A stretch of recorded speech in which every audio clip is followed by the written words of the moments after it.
Bill Kearney, the Fetterman Massacre, the Battle of Little Bighorn, etc. So this is the start. Now, President Jackson believed that Indians were primitive people. He believed they were primitive people. He also believed they were blocking westward movement of civilization as well. He also believed they were blocking the westward movement of civilization. So Andrew Jackson was not a fan of the Native American. He saw the Native American as primitive. He saw the Native American as people who were blocking the westward movement of civilization. Now, what are we interested in right now? Lands east of the, well, we're interested in lands east of the Mississippi still. We are going to move out that way. Thomas Jefferson sent the Lewis and Clark expedition. But Jackson believed that the Indians would be much happier, and he felt they'd also be better off if they lived in lands west of the Mississippi. Because there's quite a few Indian tribes that are living east of the Mississippi. And he basically wants them to go west. He wants them to get out of the lands east of the Mississippi and leave that to regular Americans and the government.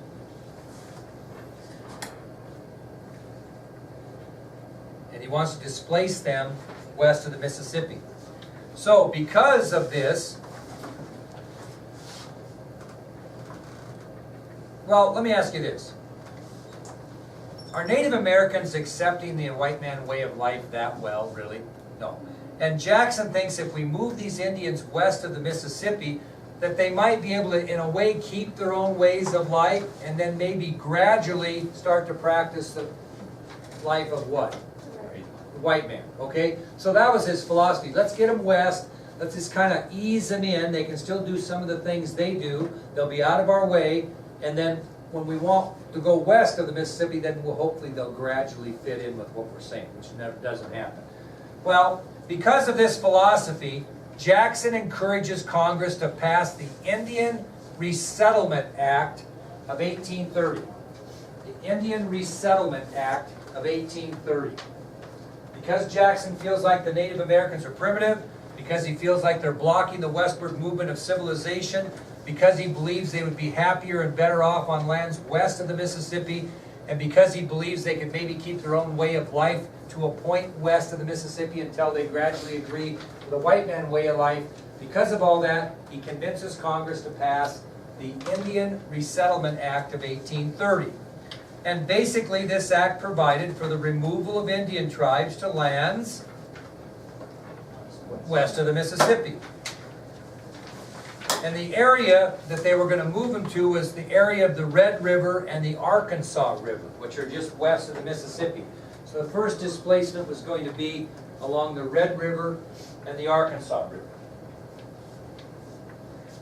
And 4 years after this act was passed, what do you think Congress established this area as?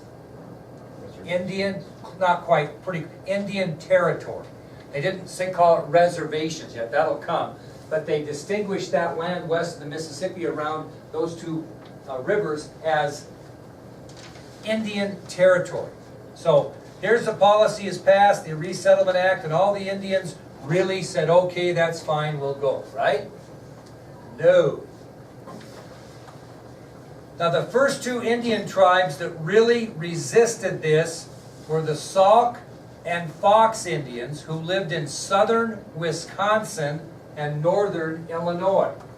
Now that might surprise you a little bit. They lived in this area here on the east side of the Mississippi River, correct? But they were the first two Indian tribes. The Sauk and the Fox Indians were the first two Indian tribes to resist this Indian Removal Act of 1830. Well, when you resist, what happens? This is going to happen throughout the study of Native Americans. If Native Americans resist the government, what are they going to do? Move them by force. And so white forces moved in against the Sauk and Fox Indians in 1832 and started what is known in history as the Black Hawk War. So as the Sauk and Fox Indians of southern Wisconsin and northern Illinois resist the Indian Removal Act of 1830, white forces move in against them in 1832 in what is known in history as the Black Hawk War.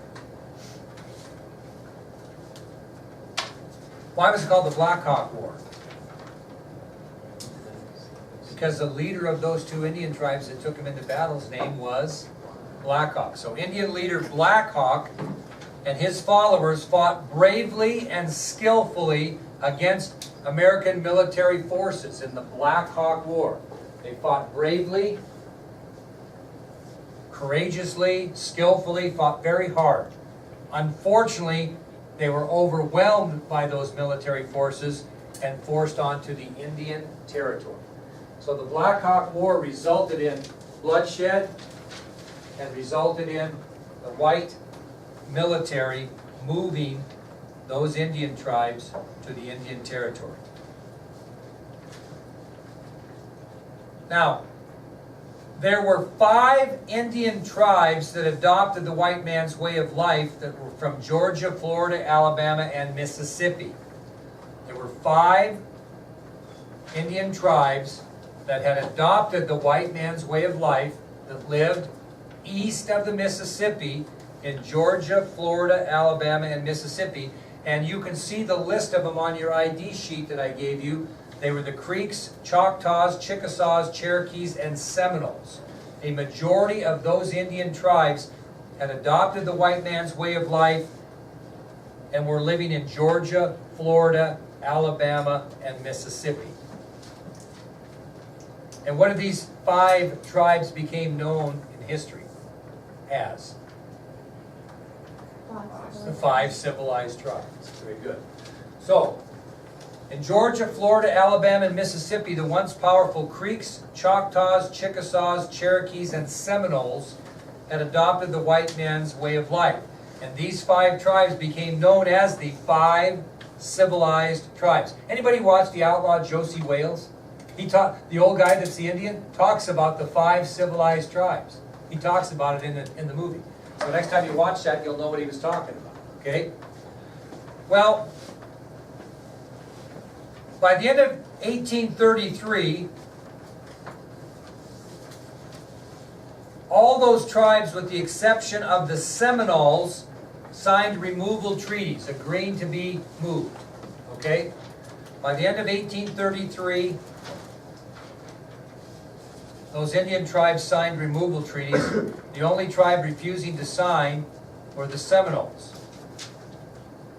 And that led to what was known as the Seminole War, because they refused to abide by the Indian Removal Act of 1830. So by the end of 1833, the Creeks, Choctaws, Chickasaws, Cherokees all had signed removal treaties, and the only tribe that refused to sign that treaty were the Seminoles. Now keep in mind, I didn't say that these people agreed to move west of the Mississippi. I said these 5 Indian tribes adopted the white man's way of life.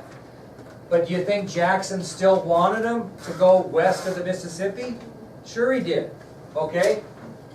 Now, the Seminoles fought the American military in the Seminole War that lasted until 1842. And the Seminoles were defeated and moved where? Westward. Okay? So that war lasted until 1842, and after the Seminoles were finally defeated, they moved westward. This is kind of an interesting story because a few got away, and where'd they hide? They didn't go westward. They hid where? No, think about a place you might hide that nobody would want to try to find you. What? Florida, the woods. Florida, Everglades. That's where they went. And there are still descendants of the Seminole Indian tribe in the Florida Everglades today. Because many of these Seminoles went west. But a few said, I'm not doing it. And they went and hid in the Florida Everglades. And their descendants are still there today. Okay? So kind of an interesting story. If you ever watch, what's that movie with the loggers where they're logging all the time? There's a guy down there. They have some logging going on in Florida. Max Mint. Some of those guys in Florida that are logging in the water, what do you think they are? Descendants of what? Seminole Indian tribe. Okay, tomorrow we'll talk about the fate of the Cherokee Indians, which leads to what famous thing? Trail of Tears. Okay, now let's discuss and have a democracy here. Now, don't you think this class should have a democracy? Yes.